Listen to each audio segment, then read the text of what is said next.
Hi friends, in the video IT in agricultural system unit 3 topic last topic. So linear programming in agricultural system management okay va. So easy topic but konja lengthy. நமக்கு இதுல வந்து example ப்ராப்ளமோட நம்ம இத example solve பண்ணி பார்ப்போம். so that in case problem expect பண்ணாலுமே எழுதிட முடியும். So linear programming in agricultural system management ஓட main motto or purpose என்னன்னா to enhance the profit ஓகேவா. ஸோ ப்ராஃபிட்டை வந்து மேக்ஸிமைஸ் பண்றதுக்கு ரிசோர்ஸ் யூட்டிலைசேஷன் கம்மி பண்றதுக்கும் மோர் ஓவரால் ப்ரொடக்டிவிட்டியை இன்க்ரீஸ் பண்றதுக்கும் யூஸ் பண்ணக்கூடிய ஒரு டெக்னிக் தான் இந்த லீனியர் ப்ரோக்ராமிங். சோ இது வந்து என்னன்னா ஒரு மேத்தமெட்டிக்கல் ஆப்டிமைசேஷன் டெக்னிக். இது எதுக்கு யூஸ் ஆகுதுன்னா டிசிஷன் மேக்கிங் ஸ்கில்ஸை வந்து எஃபிஷியன்டா எடுக்கிறதுக்கு, ஃபார் ரிசோர்ஸ் அலோகேட் பண்றதுக்கு, தென் ப்ரொடக்ஷனை பிளானிங் பண்றதுக்கு, அவுட்புட் மேக்ஸிமைஸ் பண்றதுக்கு, இதுக்கெல்லாம் யூஸ் ஆகக்கூடிய ஒரு லீனியர் ஆப்டிமைசேஷன் டெக்னிக் இது. Okay, it's a mathematical optimisation technique. Then இது என்ன பண்ணுனா ஃபார்மர்ஸ் ஆர் அக்ரிகல்ச்சரல் மேனேஜர்ஸ் இருக்காங்கன்னா அவங்களுக்கு வந்து என்ன பண்ணுனா என்ன மாதிரி இன்புட்ஸ் அண்ட் என்ன மாதிரி மாடல்ஸ் நம்ம யூஸ் பண்றதுனால நம்மளோட ப்ராஃபிட் ஆர் அவுட்புட் ஹீல்டு வந்து கிரேட்டர் தானா வரும் அப்படின்றத ப்ரொவைட் பண்ணக்கூடிய ஒரு டிசிஷன் மேக்கிங் ஆப்டிமைசேஷன் டெக்னிக் இது. தென் மோர் ஓவர் இப்ப வந்து இது வந்து நமக்கு எப்ப ரொம்ப யூஸ் ஆகும்னா நமக்கு வந்து அலோகேட் பண்ணக்கூடிய ரிசோர்சஸ் வந்து ரொம்ப கம்மியா இருக்கு, தென் ரீச் பண்ணக்கூடிய அப்ஜெக்டிவ்ஸ் ஆர் கோல்ஸ் வந்து ரொம்ப ஹையா இருக்கு, இப்படின்ற கேசஸ் லிமிடெட் கேசஸ்ல வந்து நம்ம இதை யூஸ் பண்ணோம்னா அந்த லிமிடெட் கிரைசஸ் வச்சு எப்படி வந்து ப்ராஃபிட்டை கூடுதலாக்கணும் அப்படின்றதுக்கெல்லாம் இது வந்து ரொம்ப யூஸ் ஆகும். ஓகேவா. சோ இதெல்லாம் தான் இங்க கொடுத்திருப்பாங்க. இதுக்கு பேசிக்கா என்ன கொடுத்து இது வந்து இன்ட்ரோடக்ஷன் ஃபர்ஸ்ட் பார்ட்.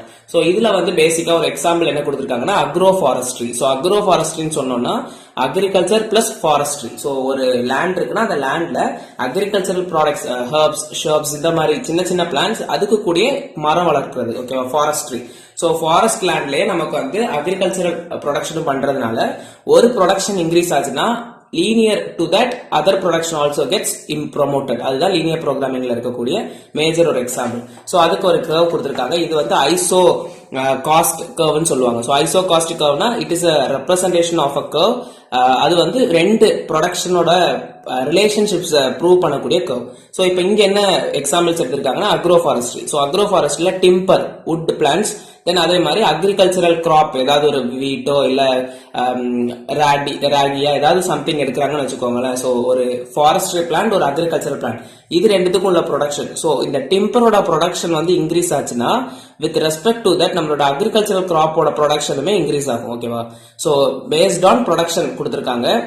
சோ இது வந்து ஏபி, இது சிடி, இது வந்து production of timber, then it is a production of agricultural crop. When production of timber increases, then the agricultural crop ஓட ப்ரொடக்ஷனுமே இன்க்ரீஸ் ஆகும். சோ இதுதான் ஐசோ காஸ்ட் கர்வ். ஓகேவா. சோ இதை வந்து பேசிக்கா இன்ட்ரோல கொடுத்துருங்க. தென் இனி இதுல என்ன கொடுத்திருக்காங்கன்னா so importance of linear programming in agricultural system management. So எதனால இது இம்பார்ட்டன்ட் அப்படின்னு பார்த்தோம்னா இதுல சர்டன் ப்ராசஸ் நமக்கு எக்ஸ்பிளைன் பண்ணி கொடுத்தாலே போதும். ஃபர்ஸ்ட் வந்து என்னன்னா அப்ஜெக்டிவா பிளானிங் பண்றதுக்கு. So objective function. So objective function என்னன்னா நம்ம வந்து இப்போ அப்ஜெக்டிவ்ஸ் நம்ம காலேஜ்லயே நமக்கு சர்டன் அப்ஜெக்டிவ்ஸ், கோர்ஸ் அப்ஜெக்டிவ்ஸ் இப்படிலாம் இருக்கு இல்லையா. சோ ஒரு கோலை ரீச் பண்றதுக்குள்ள ப்ரொசீஜரல் செட்டப், அதுதான் அப்ஜெக்டிவ்ஸ். சோ அப்ஜெக்டிவ்ஸ் எல்லாத்தையுமே ரீச் பண்றதுக்கு இந்த லீனியர் ப்ரோக்ராமிங்ல நம்ம எஃபிஷியன்டா பிளான் பண்ண முடியும். சோ அப்ஜெக்டிவ் ஃபங்க்ஷன்ஸ்ல இங்க என்ன பண்ணுவாங்கன்னா ஃபர்ஸ்ட் ஸ்டெப் வந்து என்ன பண்ணா define the objective functions. So which represents the goal to be optimized. Goal வந்து ஆப்டிமைஸ் பண்றதுக்கு நம்ம ஃபர்ஸ்ட் அப்ஜெக்டிவ்ஸை டிஃபைன் பண்ணணும். சோ இந்த அப்ஜெக்டிவ்ஸ் மெயினா என்னவா இருக்கும்னா நம்மளோட ப்ராஃபிட்டை மேக்ஸிமைஸ் பண்ற மாதிரி, தென் காஸ்ட்டை வந்து மினிமைஸ் பண்ற மாதிரி, கிராப் ஹீல்டையும் மேக்ஸிமைஸ் பண்ற மாதிரி அப்ஜெக்டிவ்ஸ் வந்து டிஃபைன் பண்ணி வைப்போம். First thing is to define the objectives. So இந்த அப்ஜெக்டிவ் ஃபங்க்ஷன்ஸ் வந்து எதுக்கு கூட லிங்க் ஆயிருக்கூட டிசிஷன் வேரியபிள்ஸ்ன்ற ஒரு கான்செப்ட் கூட. சோ டிசிஷன் வேரியபிள்ஸ்னா என்னன்னா நம்ம யூஸ் பண்ணக்கூடிய பாராமீட்டர்ஸ். இப்போ ரிசோர்ஸ் அலோகேஷன் பண்றோம், ரிசோர்ஸ் அலோகேட் பண்றோம்னா அது ஒரு பாராமீட்டர் ஆஃப் நம்மளோட objective function. So objective function is related to that of the decision variables. So decision variables சொல்லக்கூடியது நம்மளோட டிசிஷன் பாராமீட்டர்ஸ். இப்போ இரிகேஷன் ஷெட்யூல் பண்றது, பெஸ்டிசைட்ஸ் அலோகேட் பண்றது, லேண்ட் அலோகேட் பண்றது, இதெல்லாம் டிசிஷன் வேரியபிள்ஸ். சோ இந்த decision variables is connected to that of constraints, அதாவது limitations. So இப்ப லேண்ட் வந்து 100 ஏக்கர் தான் யூஸ் பண்ண முடியும், தண்ணி வந்து ஒரு 50% ஆஃப் தி அவைலபிள் வாட்டர் வந்து யூஸ் பண்ணலாம் அப்படின்ற ஒரு கண்டிஷன் ஆர் கண்டிஷன் கொடுக்கறது தான் கன்ஸ்ட்ரெயின்ட்ஸ். ஓகேவா. சோ இந்த கன்ஸ்ட்ரெயின்ட்ஸ் வந்து நம்ம டிசிஷன் பண்றதுக்குள்ள வேரியபிள்ஸ் கூட லிங்க் ஆயிருக்கும். சோ கன்ஸ்ட்ரெயின்ட்ஸ் வந்து எப்படி ரெப்ரசென்ட் பண்ணுவோம்னா So it is based on the limitations based பண்ணி கொடுக்கக்கூடியதா constraints. Then linear equations. So linear equations na it gives about the relationship between decision variables and constraints. So decision variables க்கும் constraints க்கும் இடையில இருக்கக்கூடிய relationship கொடுக்கக்கூடியதா இந்த linear functions. So these linear functions ல இருக்கக்கூடிய constraints வந்து நம்ம எப்படி represent பண்ணுவோம்னா either inequalities or through equalities. Inequalities னா less than or equal to ல இருந்து greater than or equal to வரைக்கும், equalities னா equal to symbol வரைக்கும். ஓகேவா? So இது வந்து total overall relationship between the decision variables and the constraints. So objective function is linked to that of the decision variables. Decision variables which represents the constraints setup. Then linear equation which is the relationship between the decision variables and the constraints. இத பேசிக்கா பாயிண்டா வச்சு உள்ள content எழுதிக்கோங்க. The next feasible regions. So இந்த linear equations நம்ம formulate பண்ணுவோம் இல்லையா, அந்த linear equation பிளாட் பண்றதை வச்சு நம்ம feasible region கண்டுபிடிக்கலாம். So feasible regionனா என்னெல்லாம் கண்டிஷன் ஆர் கன்ஸ்ட்ரெயின்ட்ஸ் நம்ம சப்ஸ்டிட்யூட் பண்றோமோ அது எல்லாத்துக்குமே அதை சாட்டிஸ்ஃபை பண்ற மாதிரி இருக்கக்கூடிய ஒரு ரீஜன் தான் நம்ம feasible region. So எக்ஸாம்பிள் பார்க்கும்போது உங்களுக்கு ஈஸியா புரியும். எக்ஸாம்பிள் மாடல் பார்க்கும்போது the next optimal solutions. So optimal solutions na அந்த feasible regionல maximized profit நம்ம ஸ்டார்டிங்ல ஒரு ஆப்ஜெக்டிவ் ஃபைண்ட் பண்ணிருப்போம் இல்லையா. சோ இந்த feasible region நம்ம ஃபைண்ட் பண்ணிட்டோம்னா அந்த feasible regionல இருக்கக்கூடிய vertex பாயிண்ட்ஸ் வந்து நம்ம எடுத்து அந்த vertex பாயிண்ட்ஸ் வந்து நம்மளோட கோல்ல சப்ஸ்டிட்யூட் பண்ணிட்டோம்னா நமக்கு ஒரு optimal solution, maximised profit, minimum cost base பண்ணி ஒரு ஆப்டிமல் சொல்யூஷன் நமக்கு கிடைக்கும். Then after that sensitivity analysis. So sensitivity analysis na sensations like அதனால வரக்கூடிய impacts என்னலாம் இருக்கும். So impacts of the model parameters. So அதாவது இப்ப நம்ம வந்து sensations வந்து சேஞ்ச் பண்றோம். இப்ப நார்மலா ஒரு வாட்டர் அலோகேஷன்ஸ் கொடுக்கிறோம். அந்த வாட்டர் அலோகேஷன்ஸ்ல வந்து நம்ம ஏதாவது ஒரு சேஞ்ச் கொடுக்கிறோம், அதை விட ஒரு 50% ல இருந்து 30% மாத்துறோம்னா then with respect to those sensations நம்மளோட ப்ராஃபிட்டும் அடி வாங்கலாம், இல்ல என்ஹான்ஸ் பண்ணி விடலாம். சோ அந்த மாதிரி சென்சிட்டிவ் அனாலிசிஸ். சோ நம்ம certain changes of input change பண்ணும்போது அதோட சென்சிட்டிவிட்டி எப்படி இருக்கு, அதோட இம்பாக்ட் எப்படி இருக்கு அப்படின்றத அனலைஸ் பண்ணணும். Then next implementations. சோ இது எல்லாமே பண்ணிட்டோம்னா நமக்கு அதை இம்ப்ளிமெண்ட் பண்ணிடலாம். சோ தட் ஃபைனல் அவுட்கம் நம்ம ரீச் பண்ணக்கூடிய கோல் வந்து அட்டைன் ஆகுறோம் அப்படின்றத நம்ம அனலைஸ் பண்ணிட்டோம்னா அதை ஃபைனலா இம்ப்ளிமெண்ட் பண்ணிடலாம். சோ இம்ப்ளிமெண்டேஷன்ஸ்க்கு நம்ம என்னெல்லாம் சாஃப்ட்வேர் யூஸ் பண்றோம்னா Excel analyser or solver, then MATLAB இல்லனா predefined dedicated optimisation libraries இதெல்லாம் யூஸ் பண்ணி நம்ம இந்த லீனியர் ப்ரோக்ராமிங்கை வந்து இம்ப்ளிமெண்ட் பண்ணலாம். ஓகேவா? சோ ஓவராலா பார்த்தோம்னா இம்பார்ட்டன்ஸ் ஃபர்ஸ்ட் ஒரு அப்ஜெக்டிவ் ஃபங்க்ஷனை டிக்ளேர் பண்ணணும், ஒரு டிஃபைன் பண்ணணும். தென் அதுக்கு இருக்கக்கூடிய ரிசோர்ஸ் அலோகேஷன்ஸ், டிசிஷன் வேரியபிள்ஸ், தென் கன்ஸ்ட்ரெயின்ட்ஸ், லீனியர் ஈக்குவேஷன்ஸ், அதுக்கப்புறமா அதுல இருக்கக்கூடிய sensitivity analysis and feasible region, optimal solutions, implementations இதெல்லாமே ஓவராலா கொடுத்துடலாம். Then examples of linear programming in agriculture. So எங்கெல்லாம் நம்ம இதை யூஸ் பண்றோம் அக்ரிகல்ச்சர்லன்னு உள்ளதுக்கு பேசிக் எக்ஸாம்பிள்ஸ் பார்த்தோம்னா கிராப் ரொட்டேஷன் பிளானிங். ஸோ ஒரு பிளான், ஒரு நிலம் இருக்கு, அந்த நிலத்துல வந்து 2 டைப் ஆஃப் கிராப் நம்ம நடணும் அப்படின்ற கேசஸ்ல எப்ப வந்து அதை நம்ம மாத்தி நடணும், எப்ப அதோட ப்ரொடக்டிவிட்டி கூடுதலா இருக்கும், தென் அதை வந்து கிராபிக்கல் ரெப்ரசன்டேஷன்ஸா நம்ம கொடுக்க முடியும். Diet formulation for livestock. So ஆடு மாடுக்கெல்லாம் வந்து டயட் ஃபார்முலேஷன்ஸ் எப்படி கொடுக்கறது, then feed ration optimisations. So அதுக்கு கொடுக்கக்கூடிய சாப்பாடை வந்து எப்படி நம்ம, இதெல்லாம் ஜஸ்ட் பேசிக்கா கொஞ்சம் எக்ஸாம்பிள்ஸ் கொடுத்துட்டா போதும். நம்ம அந்த அக்ரோ ஃபாரஸ்ட்ரி பார்த்தோம் இல்லையா, அதுவே ஒரு எக்ஸாம்பிள் தான். Then irrigation planning, land allocation, budget allocations இதெல்லாமே பேஸ்ட் ஆன் இந்த லீனியர் ப்ரோக்ராமிங் வழியா 2 set of datas or multiple set of டேட்டாஸ்க்கு நம்ம எப்படி வந்து அலோகேட் பண்ணுவோம் அப்படின்றத ஒரு எக்ஸாம்பிள்ஸா நீங்க கொடுத்துட்டா போதும். இனி நம்ம மெயினா இதை பேஸ் பண்ணி ஒரு ப்ராப்ளம் சால்வ் பண்ணி பார்ப்போம். ஸோ அந்த ப்ராப்ளம் பேஸ் பண்ணி உங்களுக்கு எக்ஸாமுக்கு எக்ஸாம் பாயிண்ட் ஆஃப் வியூல வேற ப்ராப்ளம்ஸும் கேட்கலாம், ஆர்எல்ஸ் நீங்க இந்த கொஸ்டின்ல இந்த ப்ராப்ளம் எக்ஸ்பிளைன் பண்ணி கொடுக்குற மாதிரி கேட்கலாம். So illustrate linear programming with an example அப்படின்ற மாதிரியும் கேட்கறதுக்கு சான்சஸ் இருக்கு. ஸோ அப்படி கேட்டுட்டாங்கன்னா நீங்க இந்த எக்ஸாம்பிள் தான் main plays a major role. So இது வந்து ரொம்ப ஈஸி. இப்ப நம்ம பார்த்த அந்த ஸ்டெப் உங்களுக்கு புரிஞ்சிருச்சுன்னா ரொம்ப ஈஸியா இருக்கும். So first thing example of a linear programming model நம்ம பாக்குறோம்னா ஃபர்ஸ்ட் ஒரு ஸ்டேட்மெண்ட் இருக்கும் கண்டிப்பா. ஸோ அந்த ஸ்டேட்மெண்ட்ல நமக்கு 4 பாயிண்ட் நம்ம எடுக்கணும். ஒன்னு நம்மளோட ஆப்ஜெக்டிவ் ஃபங்க்ஷன், அதாவது நம்ம ரீச் பண்ணக்கூடிய கோல் என்னதுன்றது. Then after that based on the decision parameters என்னெல்லாம் வேணும், அந்த கோல் ரீச் பண்றதுக்கு என்னெல்லாம் பேராமீட்டர்ஸ், டிசிஷன் பேராமீட்டர்ஸ். தென் அதுக்கு பேஸ் பண்ணி கன்ஸ்ட்ரெயின்ட், தென் லீனியர் ஈக்குவேஷன்ஸை ஃபார்ம் பண்ணிடணும். இதை ஃபார்முலேட் பண்ணிட்டோம்னா நம்ம கிராஃபிக்கல் ரெப்ரசன்டேஷன் போட்டு அந்த கிராஃபிக்கல் ரெப்ரசன்டேஷன்ல இருந்து ஆப்டிமல் சொல்யூஷன்ஸ் என்ன கிடைக்கும் அப்படின்றத ஃபார்முலேட் பண்ணிடலாம். ஸோ ஆப்டிமல் சொல்யூஷன்ஸ் கிடைச்சிருச்சுன்னா சென்சிட்டிவிட்டி செக் பண்ணிட்டோம்னா ஓவரால் அதை இம்ப்ளிமெண்ட் பண்ணிடலாம். ஓகேவா? ஸோ இப்போ நம்ம இங்க என்ன கொஸ்டின்னா, ஒரு ஃபார்மர் இருக்காராம், அந்த ஃபார்மர் கிட்ட 100 hectares ஆஃப் லேண்ட் இருக்கு. ஸோ அந்த லேண்ட்ல அவர் வீட்டுன்ற ஒரு பிளான்ட்டையும் கார்ன்ன்ற ஒரு சோளத்தையும் இது கோதுமையும் நடணும். வீட் அண்ட் கார்ன் வந்து நடணுமா. 100 ஹெக்டேர் லேண்ட் இருக்கு. அவரோட ஓவரால் அமௌண்ட் அவர்கிட்ட இருக்கக்கூடியது வந்து 9 lakhs இருக்கு அவர்கிட்ட. சோ இதுதான் பேசிக் கொஸ்டின்ஸ். இந்த 9 lakh பட்ஜெட் வச்சு 100 ஹெக்டர்ஸ்ல 2 டைப்ஸ் ஆஃப் லேண்ட் நடணும். சோ இதுக்கு வந்து ப்ராஃபிட் எப்படி நம்ம வந்து என்ஹான்ஸ் பண்றது, எந்த ப்ரொபோர்ஷன்ல அந்த ரெண்டுத்தையும் நம்ம நட்டோம்னா நமக்கு ஓவரால் ப்ராஃபிட் வந்து கிடைக்கும். அவரோட காஸ்ட் வந்து 9 lakhs. ஓகேவா. சோ எப்போ வந்து நமக்கு அது கிடைக்கும் அப்படின்றத நம்ம இதுல செக் பண்ணி கொடுக்க போறோம். சோ அதுக்கு வந்து இப்ப வீட் நடணும்னா அதுக்கு எவ்வளவு காஸ்ட் ஆகும், அதாவது காஸ்ட் பெர் ஹெக்டர், ஒரு ஹெக்டருக்குள்ள லேண்டோட ரேட். ஓகேவா. Per hectare for wheat cultivation. Then அதே மாதிரி per hectare cultivation of corn அதுக்குமே அவங்க கொடுத்திருக்காங்க. அதோட ப்ராஃபிட் எவ்வளவு வரும் இன்கேஸ் நடுறோம் அப்படின்றதையும் கொடுத்திருக்காங்க. சோ வீட்டுக்கு வந்து காஸ்ட் பெர் ஹெக்டர் வந்து 9,000. அதோட ப்ராஃபிட் எவ்வளவு வருதுன்னா 11,250 வருது. தென் காஸ்ட் ஃபார் கார்ன் வந்து எவ்வளவுனா 15,000. தென் அதோட ப்ராஃபிட் வந்து 18,000 கொடுத்திருக்காங்க. இவ்வளவும் அவங்க கொடுத்திருக்க கண்டிஷன்ஸ் ஆர் கொஸ்டின்ஸ். இப்ப நம்ம இதுல இருந்து நம்மளோட ஃபர்ஸ்ட் ஃபார்முலேஷன் என்னது, நம்மளோட கேஸ் ஸ்டடி படியே போவோம். ஃபர்ஸ்ட் திங் என்னது, அப்ஜெக்டிவ் ஃபங்க்ஷன்ஸ். அப்ப அப்ஜெக்டிவ் ஃபங்க்ஷன்னா நம்ம ரீச் பண்ணக்கூடிய ப்ராஃபிட் இல்லையா. சோ அப்ஜெக்டிவ் ஃபங்க்ஷன் ஃபார்ம் பண்ணணும். அப்ஜெக்டிவ் ஃபங்க்ஷன் என்னது, டு மேக்ஸிமைஸ் த ப்ராஃபிட். ப்ராஃபிட்டை வந்து நான் Z ன்னு எடுத்துக்கிறேன். தென் இந்த Z வந்து நான் எடுத்துட்டேன். இது அப்ஜெக்டிவ் ஃபங்க்ஷன். இப்போதைக்கு இதை மட்டும் ஞாபகத்துல வச்சுக்கோங்க. தென் செகண்ட் ஸ்டெப் என்னது, அப்ஜெக்டிவ் ஃபங்க்ஷன் எழுதிட்டோம்னா அதை பேஸ் பண்ணி அதுக்கு it is objective function is dependent on the decision variables. அப்போ டிசிஷன் வேரியபிள்ஸ் வந்து நம்ம ஃபைண்ட் பண்ணணும். சோ டிசிஷன் வேரியபிள்ஸ் நமக்கு வந்து என்னது, 2 டிசிஷன் தான் இங்க. வீட் நடணும் இல்ல கார்ன் நடணும். அது என்ன ப்ரொபோர்ஷன்ல நடணும், எவ்வளவு அமௌண்ட் ஆஃப் லேண்ட்ல அது நடணும் அப்படின்றதான் கொஸ்டின். சோ ஹெக்டர்ஸ் ஆஃப் வீட்டை வந்து நான் X1 ன்னு ஒரு டிசிஷன் எடுக்கிறேன். ஹெக்டர்ஸ் ஆஃப் கார்ன் வந்து X2. லேண்ட் ஃபார் வீட், land for corn, X1 X2 ன்னு 2 டிசிஷன் வேரியபிள்ஸ் எடுத்துட்டேன். சோ என்னோட objective function is dependent on decision variables இல்லையா. சோ அந்த ப்ராஃபிட்டோட ஈக்குவேஷன் வந்து நான் இப்ப ஃபைண்ட் பண்ணிடலாம். ஏன்னா எனக்கு டிசிஷன் வேரியபிள்ஸ் கிடைச்சிருச்சு.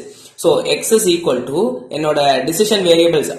So objective function decision variables வந்து X1 X2. So X1 X2 இதுக்கு கூட நம்ம என்னது, நம்மளோட ப்ராஃபிட்டை மேக்ஸிமைஸ் பண்றது. சோ क्वेश्चनல இருந்து வீட்டோட ப்ராஃபிட்டையும் கார்னோட ப்ராஃபிட்டையும் மல்டிப்ளை பண்ணிட்டா போதும். சோ வீட்டோட ப்ராஃபிட் வந்து 11,250. தென் கார்னோட ப்ராஃபிட் வந்து 18,000. அதை மல்டிப்ளை பண்ணி ஒரு ஈக்குவேஷன் ஃபார்முலேட் பண்ணிக்கும். இப்போ ஸ்டெப் 1 ஸ்டெப் 2 முடிஞ்சிருச்சு. சோ ஸ்டெப் 1 வந்து ஒரு அப்ஜெக்டிவ் ஃபங்க்ஷன் எடுக்கணும். அந்த objective is dependent on decision variables. So decision வேரியபிள்ஸை ஃபார்முலேட் பண்ணிட்டு ஒரு ஈக்குவேஷன் ஃபைண்ட் பண்ணிடுவோம். இது முடிஞ்சிருச்சு. தென் இனி நம்ம தேர்ட் ஸ்டெப் என்னன்னா constrains. So decision variables is dependent on the constrains. So constrains என்னெல்லாம் நமக்கு क्वेश्चनல கொடுத்திருக்காங்கன்னா, அவன்கிட்ட இருந்த டோட்டல் அமௌண்ட் வந்து எவ்வளவுனா 9 lakh. தென் அவன்கிட்ட இருக்கக்கூடிய டோட்டல் லேண்ட் வந்து எவ்வளவுனா 100 hectares. இதுதான் நம்மளோட constrains.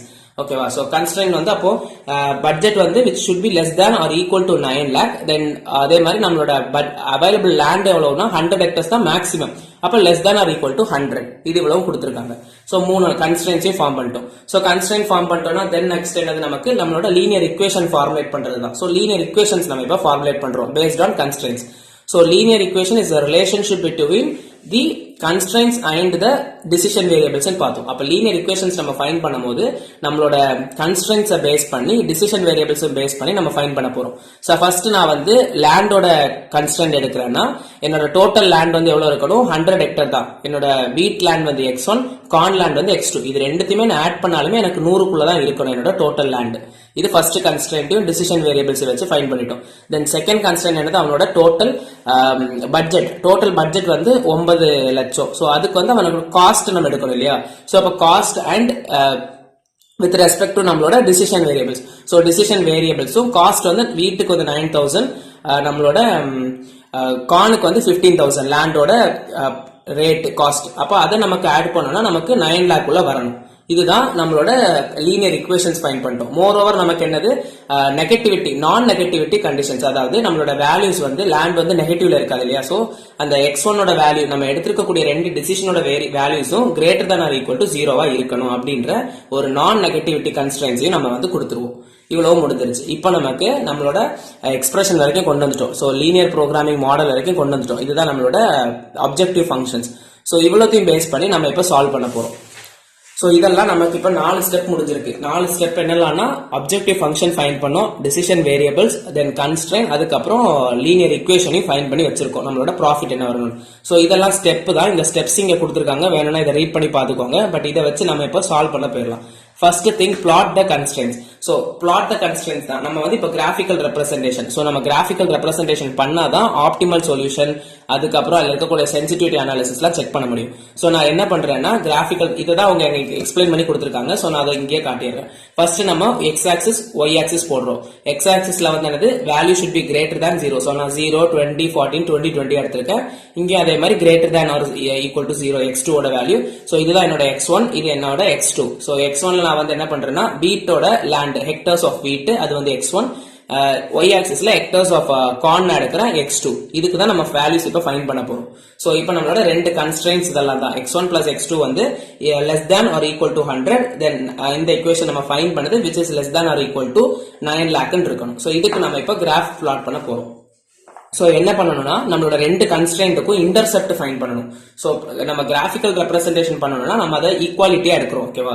So equal to 100 equal to 9 lakh அதை கன்சிடர் பண்றோம். Then equal to intercept find பண்ணணும்னா ஏதாவது ஒரு வேல்யூவை நம்ம 0 போட்டு தான் ஃபைண்ட் பண்ணணும். இன்டர்செப்ட்னா it is a point which intersects at the x axis or y axis. So நான் இப்போ x1 x2ன்றது தான் எனக்கு x ஆக்சிஸும் y ஆக்சிஸும். சோ நான் வந்து x2க்கு நான் 0 போட்டேன்னா என்னோட x1 ஓட வேல்யூ என்னவா இருக்கும்? 100 இருக்கும். ஓகேவா? தென் இதே இது நான் x1க்கு நான் 100 0 போடுறேன்னா x2 ஓட வேல்யூ எனக்கு என்னவா இருக்கும்? 100 இருக்கும். இப்படி நான் ரெண்டு இன்டர்செப்ட் ஃபைண்ட் பண்றேன். ஓகேவா? தென் ஒரு லைன் ஃபார்ம் பண்றதுக்கு ரெண்டு பாயிண்ட் இருந்தாலே போதும். நம்ம இன்டர்செப்ட் லைன்ஸ் வந்து ஃபார்ம் பண்ணிடலாம். தென் நெக்ஸ்ட் அதே மாதிரி இந்த ஈக்குவேஷன்லயும் x1க்கு நான் 0 போடுறேன்னா x2 ஓட வேல்யூ எனக்கு என்ன வரும்? 9 lakh divided by 15,000 which is 100. தென் அதே இது நான் வந்து x2க்கு 0 போடுறேன்னா x2க்கு 0 போடுறேன்னா எனக்கு வந்து x1 ஓட வேல்யூ என்ன வரும்? 100 வரும். சாரி அப்படியே சேஞ்ச் பண்ணிட்டேன். தென் அதே இது நான் ஏதாவது ஒரு வேல்யூக்கு 0 போட்டு ஃபார்முலேட் பண்ணீங்கன்னா இன்டர்செப்ட்ஸ் கிடைச்சிரும். சோ இப்போ இந்த கிடைச்ச 4 இன்டர்செப்டையும் நம்ம பிளாட் பண்ணணும். First thing 100, 0. So x ஆக்சிஸ்ல 100, y ஆக்சிஸ்ல 0. அப்போ x ஆக்சிஸ்ல இன்டர்செப்ட் ஆகும் 100, 0. இந்த பாயிண்ட பிளாட் பண்ணிக்கோங்க. the next thing 0, 100. So x ஆக்சிஸ்ல 0, y ஆக்சிஸ்ல 100. இந்த பாயிண்ட பிளாட் பண்ணிக்கிட்டோம். அப்ப நமக்கு இப்ப ரெண்டு பாயிண்ட் கிடைச்சிருச்சு. இது ஒரு பாயிண்ட், இது ஒரு பாயிண்ட். சோ இத ஜாயின் பண்ணி ஒரு லைன் போட்டுறோம். ஓகேவா? then next 100, 0, 0, 60. 100, 0 னா 100 x axis, 0 y axis. so 100 இருக்க பாயிண்ட்ல பிளாட் பண்ணிடுவோம். நெக்ஸ்ட் again ஒரு பாயிண்ட்மே இங்கே தான். the next இன்னொரு பாயிண்ட் என்னன்னா 0, 60. so x axisல 0, y axisல 60. so y axisல 60ன்ற பாயிண்ட்ல நான் வச்சிட்டேன். சோ இப்போமே எனக்கு ரெண்டு பாயிண்ட் கிடைச்சிருக்கு. அதுலயும் நான் ஒரு லைன் போட்டுருவேன். சோ நல்லா நோட் பண்ணீங்கன்னா நமக்கு ரெண்டு லைன்ஸ் கிடைக்குதுன்னா ஒரு எண்ட் கண்டிப்பா காமனா இருக்கும். ஓகேவா? தென் நெக்ஸ்ட் இதுல இருந்து நம்ம வந்து நெக்ஸ்ட் ஸ்டெப் என்னது? இப்ப பிளாட் பண்ணிட்டோம். இதை பேஸ் பண்ணி நெக்ஸ்ட் ஸ்டெப் நமக்கு என்னது? feasible region ஃபைண்ட் பண்றது. ஸ்டெப்ல பார்த்தோம்னா feasibility region. சோ feasibility regionனா அந்த ரீஜன்ல தான் நமக்கு எல்லா கன்ஸ்ட்ரெயின்ட்ஸுமே சாட்டிஸ்ஃபை ஆகும். அப்படி பார்த்தோம்னா நமக்கு இந்த ரீஜன்லயுமே இதோடது சாட்டிஸ்ஃபை ஆகும். ஓவரால் இந்த ரீஜன்ல பார்த்தாலுமே இதுல எல்லா கன்ஸ்ட்ரெயின்ட்ஸுமே சாட்டிஸ்ஃபை ஆகும். பட் இதுல நம்ம கன்சிடர் பண்ணோம்னா இதுக்குள்ளது சாட்டிஸ்ஃபை ஆகும், தென் இதுக்குள்ளதும் சாட்டிஸ்ஃபை ஆகும். ஓகேவா? சோ நம்ம என்ன பண்றோம்னா இந்த நீங்க வேற ஒண்ணுமே செக் பண்ண வேண்டாம். Inner most region. சோ ரெண்டு ரீஜன்லயுமே காமனா இருக்கக்கூடிய ரீஜன்ஸை நீங்க சூஸ் பண்ணீங்கன்னா போதும். அதுதான் feasibility region. All constraints should be satisfied. So நமக்கு இன்னர் மோஸ்ட் ரீஜன்னா இதுதான். ஓகே. சோ நம்ம எடுக்கக்கூடிய வேல்யூஸ் வந்து இதுதான் நம்மளோட feasibility region அப்படின்றத எடுக்கிறோம். So feasible region is bounded by the x-axis. Identify the feasible regions. So feasible region na common region எதுவோ or innermost region வந்து நம்ம choose பண்ணிட்டோம். So இதோட vertices of the feasible region எதெல்லாம்? vertices na அதோட 3 end. 0, 0, then இந்த end வந்து என்னது? 0, 60, இந்த end வந்து 100, 0. So vertices of the feasible region எடுத்திருக்கோம். இது 5th step.